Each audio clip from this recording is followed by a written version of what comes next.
DK CM ಆಗೇ ಬಿಟ್ರೇನೋ ಎಂದು ಕೂಗು ಎಬ್ಬಿಸಿದ್ದಾರೆ. ಶಿವಮೊಗ್ಗದಲ್ಲಿ ಮಾಜಿ ಶಾಸಕ ಕೆಎಸ್ ಈಶ್ವರಪ್ಪನವರು ಕೊಟ್ಟಿರುವಂತಹ ಟಾಂಗ್ ಇದು. ಮತ್ತೊಂದು ಕಡೆ ಎಚ್ಸಿ ಮಹದೇವಪ್ಪ ದಲಿತ ಸಿಎಂ ಕೂಗು ಎಬ್ಬಿಸಿದ್ದಾರೆ. ಡಾಕ್ಟರ್ ಜಿ ಪರಮೇಶ್ವರರನ್ನ ಸಿಎಂ ಮಾಡ್ತೇವೆ ಅಂದ್ರೆ ಬರ್ತಾರಾ? ಸಿದ್ದರಾಮಯ್ಯ ಮತ್ತು ಡಿಕೆ ಬೆಂಬಲಿಗರು ಮುಂದೆ ಬರ್ತಾರಾ ಅನ್ನೋ ಪ್ರಶ್ನೆಯನ್ನ ಹಾಕಿದ್ದಾರೆ ಈಶ್ವರಪ್ಪ. ಮಾನ್ಯ ಎಚ್.ಸಿ. ಮಹದೇವಪ್ಪನವರು ದಲಿತರು ಮುಖ್ಯಮಂತ್ರಿ ಮಾಡಿ ಯಾರಿಗೆ ಕೇಳ್ತೀರಿ?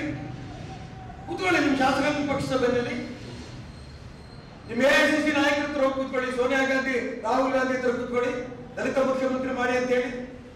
ಚುನಾವಣಾ ಬಂದಾಗ ದಲಿತ ಮುಖ್ಯಮಂತ್ರಿ ಮಾಡಿ ಅಂತ ಯಾಕೆ ಹೇಳ್ತಾರೆ?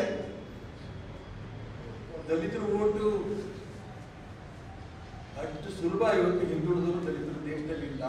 ನೀವು ದಲಿತರು ಮುಖ್ಯಮಂತ್ರಿ ಮಾಡಬೇಕು ಅಂತ ನಿಮ್ಗೆ ಆಸೆ ಇದ್ರೆ ಮನೆ ನಿಮ್ಗೆ 136 ಓಟ್ ಸೀಟ್ ಬಂದಿತ್ತಲ್ಲ, ಯಾಕೆ ಮಾಡಲಿಲ್ಲ? ಸಿದ್ದರಾಮಯ್ಯನವರು ಡಿ ಕೆ ಶಿವಕುಮಾರ್ ಜಗಳ ನಾನು ಮುಖ್ಯಮಂತ್ರಿ ಆಗ್ಬೇಕು ಅಂತ ಅವ ಯಾಕೆ ಖರ್ಗೆ ನೆನಪಾಗಲಿಲ್ಲ? ಇದೆಲ್ಲವನ್ನ ರಾಜಕಾರಣದಲ್ಲಿ ಏನು ಉತ್ತರ ಕೊಡ್ಬೇಕು ಅದು ಉತ್ತರ ಕೊಡ್ಬೇಡಿ. ಇಷ್ಟೇ ಅಲ್ಲ, ನಾವು ಕಾಂಗ್ರೆಸ್ನವ್ರಿಗೆ ನಾಟಕ ಮಾಡಬೇಕು.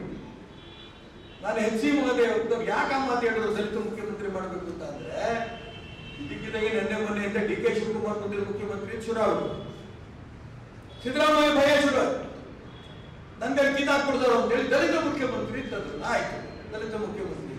ನೀವು ದಲಿತರು ಎಲ್ಲ ಒಟ್ಟಿಗೆ ಸೇರ್ಕೊಳ್ಳಿ. ಅದು ಸಿದ್ದರಾಮಯ್ಯ ಫಾಲೋವರ್ ದಲಿತರು, ಡಿ ಕೆ ಶಿವಕುಮಾರ್ ಫಾಲೋವರ್ ದಲಿತರು, ಖರ್ಗೆ ಫಾಲೋವರ್ ದಲಿತರು, MLA ಗಳು, ನನಗೆ ಗೊತ್ತಿಲ್ಲ. ಎಲ್ಲಾ ದಲಿತ ನಾಯಕರು ಕೂಡ ಒಟ್ಟಿಗೆ ಸೇರ್ಕೊಂಡು MLA ಗಳು